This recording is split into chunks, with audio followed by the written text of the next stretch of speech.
welcome to the DR Sports Transfer Show, where we're going to be covering the latest news, rumours and everything else from the football world. Is your club going to get an Ornstein bomb? How many here we goes are we going to hear from Fabrizio Romano this January? Make sure to stay tuned every weekday for all the latest football news here on DR Sports.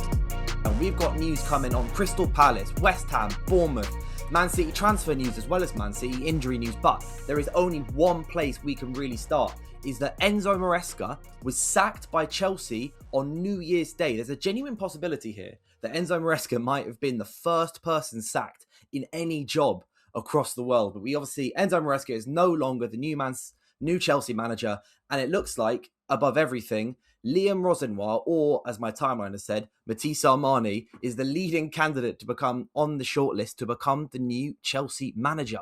So, what's happening here? The latest news, obviously, we bring you here on DR Sports every single weekday on the transfer breakdown. He's a highly rated by the Chelsea hierarchy, Rosenior apparently, and he's the main candidate, as reported many times by Fabrizio Romano, by David Ornstein, etc. But I did a little bit of research, so I wanted to look into his record. So the 41-year-old record so far as a manager.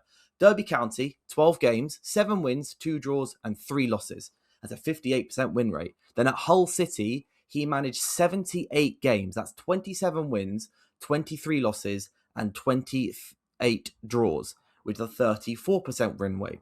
Strasbourg, 62 games, 32 wins, 13 draws, 17 losses, a 51.6% win rate. And Maresca's win rate, of course, at Chelsea was 60%, having won 55 of the 92 games managed. So immediately, Chelsea fans, I want to know how you feel about the potential of Liam Rosenior coming on and joining as your new manager. Because, of course, apparently Blueco, the overall owners of Chelsea, really, really rate him. This is according to Fabrizio Romano. They rate him very highly. Obviously, his work at Strasbourg, who Blueco also own as basically a sister club to Chelsea, is something that they really, really appreciate. But in terms of how Chelsea feel about Maresca and how they've been sacked, and obviously him being sacked, is that according to Jacob Steinberg of The Guardian, who's very, very good for Chelsea, says wherever Enzo Maresca's career takes him next, Chelsea apparently have no regrets over seeing him go. So we all know what the story is with Maresca is at this point. Obviously, it's all coming out that a big problem Maresca had was actually with the medical department, hilariously enough. So the medical department at Chelsea at times were advising him to play players and not play players, and the board apparently got involved, and Maresca felt as if he was being undermined. This is being reported pretty much unanimously, that Maresca felt that he was being either managed by the board too much, or there were too many other influences on him picking his teams and his starting 11s, with players like Cole Palmer getting injuries left, right and centre, not being able to play players all the time. Obviously, Reece James, I think we all got to admit, was one that Maresca did well in terms of getting him back to fitness, getting him back to playing. We've seen this season, Reece James has been, as I'm sure you may have seen Matisse many times say, Reece James has been one of the best right backs so far across the Premier League and across European football so far this season, and is getting himself ready for a possible England spot either in DM or at right back. So that one is one they got right. But Chelsea's injury lists since Maresca joined,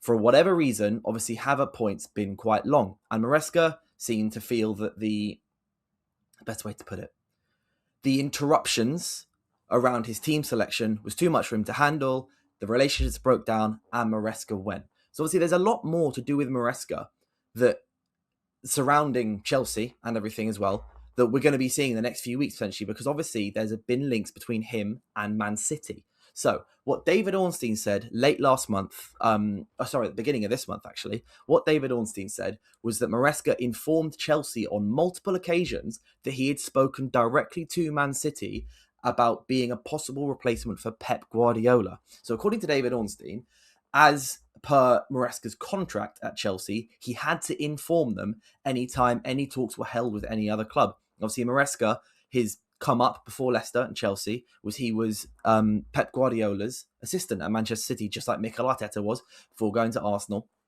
And that does make this very, very interesting. So it wasn't just one occasion that he spoke to City. It was a number of occasions across multiple months. It was in mid-October, twice, and it was in December. So maybe it felt as if Chelsea were not retaining 100% confidence in Maresca because of his talks with Man City and elsewhere. So therefore, they may have just bitten the bullet now and get a new manager in and let Maresca do what he wants, because there's more transfer news also coming out of Chelsea. This is so far very Chelsea driven, but there's other headlines we're going to get into later, and it's to do with Raheem Sterling.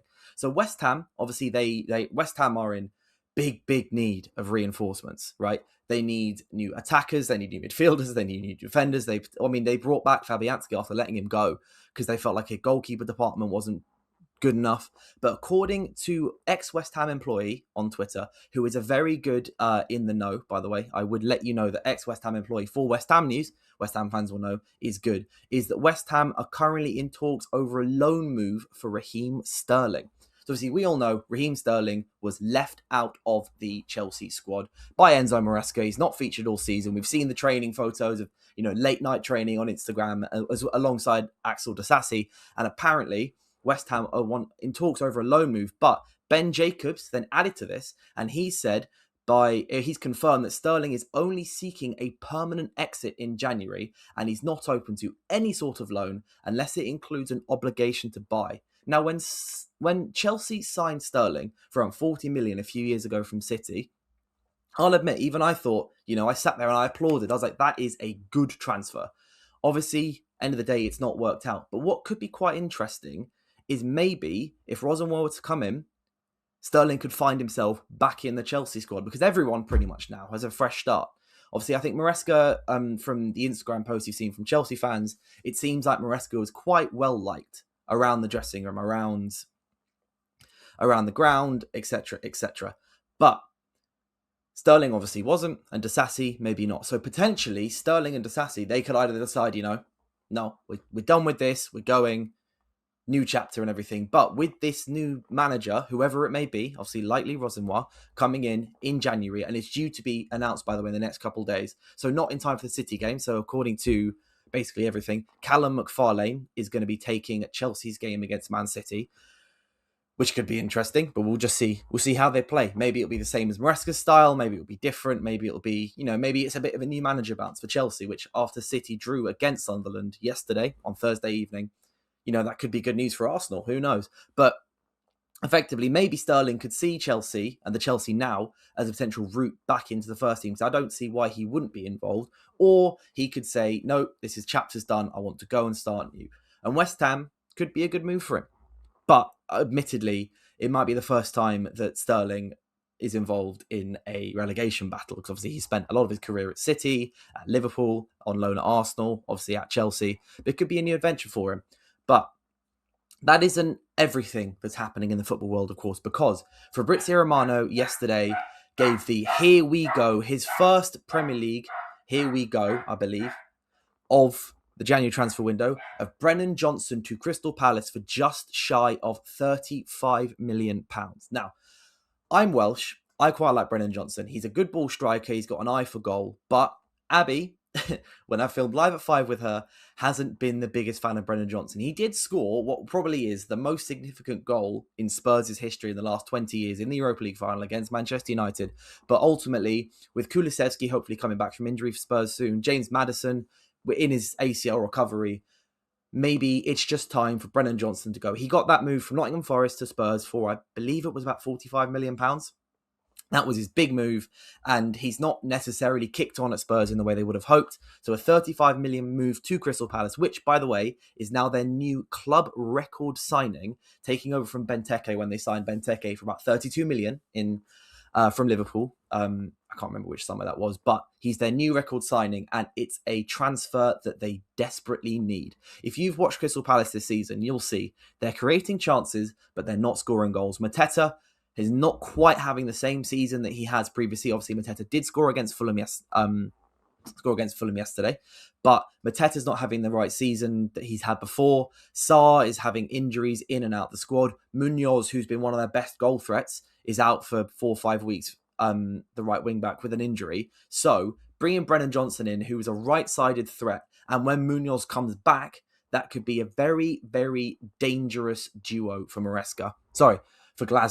But also as well, West Ham, after signing potentially a new striker, they're also sounding out a possible move for Manchester City's Nathan Ake, according to TalkSport, but he's rejected this and said he has no interest in leaving Man City this month. Fabrizio Romano has also mentioned that Man United are continuing to back Ruben Amorim despite the iffy results so far this season. United continue to completely back their manager, and they are making no plans, despite rumours, to change him just yet. The Daily Mail say that Bournemouth are showing interest in Ethan Nwaneri, and interest is growing, but Arsenal do not want to lose him. And finally, in what could be good news for Arsenal fans, is Man City have been hit with a couple of injuries. Savinho was forced off in the second half against Sunderland last night, with Guardiola admitting that it doesn't look good, with Nico Gonzalez also forced off after halftime, although admittedly in the second half, Rodri, on his return from his return back into the squad, and I think this will be a chance for Rodri to get back in Man City's team. He did look very, very good. So, day 2 of the transfer window after New Year's Day yesterday, and today, January 2nd, there's already Here We Goes. David Ornstein always dropping his exclusive. Chelsea looking close to signing a new manager, with Liam Rosenior being the leading candidate and currently expected to come in, which will either make or break Matisse's career on DR Sports. But it could be interesting with, Callum McFarlane coming in, managing against Man City, United still backing Amorim, Brennan Johnson's going for Crystal Palace. Second half is medical today, set to be signed, sealed today. So wait for that one, Crystal Palace fans and also Spurs fans. But I do want to know, how do you think your window has gone so far in the early days for you? If it's Chelsea fans, West Ham fans, United fans continuing to back Ruben Amorim ahead of the game, Leeds against Sunday, Bournemouth, Arsenal. Let me know how you feel about how your window is shaping up so far. And apart from that, I will see you guys soon.